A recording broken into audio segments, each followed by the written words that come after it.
भाभी के साथ देवर बना रहा था संबंध, मजबूर पति बैठा देख रहा था।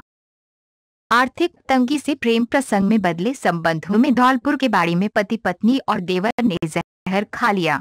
इससे पति पत्नी की अस्पताल ले जाते समय रास्ते में ही मौत हो गई। वहीं देवर की हालत नाजुक है। बाड़ी में आनंद 40 अपनी पत्नी प्रीति 38 व 2 बच्चों के साथ रहता था। इनके साथ आनंद का कजिन रुपेश 29 भी रहता था। आनंद बेरोजगार था, घर चलाना मुश्किल था, तो रुपेश ने मदद के हाथ बढ़ाए और उनके परिवार का खर्च उठाना शुरू किया। यह सब पिछले कुछ सालों से चल रहा था। इसी दौरान रुपेश के प्रीति से संबंध बन गए। इसकी जानकारी आनंद सहित पूरे परिवार को थी। धीरे धीरे से आनंद ने स्वीकार कर लिया। तीनों एक ही परिवार का अंग बन गए। परिजनों ने रुपेश की शादी तय कर दी और गत 2 जुलाई को उसकी आगरा की रहने वाली पूजा से शादी हो गई। पूजा अपने ससुराल आ गई। कुछ ही दिनों में उसे रुपेश और प्रीति के संबंधों का पता चल गया। पूजा ने इसका विरोध किया। उसने कुछ दिन इंतजार किया, लेकिन रुपेश और प्रीति के संबंध वैसे ही बने रहे। पंचायत समिति में कैशियर रुपेश के पिता राजेश वर्मा ने भी इस संबंध का विरोध किया और रुपेश को प्रीति से संबंध खत्म करने के कहा।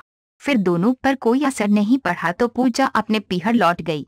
परिवार का दबाव व आर्थिक तंगी की आहट से आनंद व प्रीति परेशान हो गए। उन्हें लगा कि रुपेश उन्हें छोड़कर चला जाएगा तो उनका खर्चा कौन उठाएगा। इस पर तीनों ने तय किया कि वे एक ही हैं और एक ही रहेंगे। तीनों ने बीती रात को पोटाश खा ली। सुबह रुपेश नहीं दिखा तो उसके पिता उसे देखने आनंद और प्रीति के कमरे में गए, जहां तीनों बेहोश थे। इस पर परिजन तीनों को अस्पताल ले गए, जहां रुपेश को भर्ती कर लिया गया और आनंद व प्रीति को आगरा रेफर कर दिया गया। रास्ते में ही दोनों की मौत हो गई। इस बीच रुपेश की भी हालत नहीं संभली तो उसे भी आगरा रेफर कर दिया गया। आनंद और प्रीति के एक लड़की और एक लड़का है। पिछले कुछ सालों से वे कमाता नहीं था। वह शारीरिक रूप से कमजोर था, इसलिए ज्यादातर घर में ही रहता था।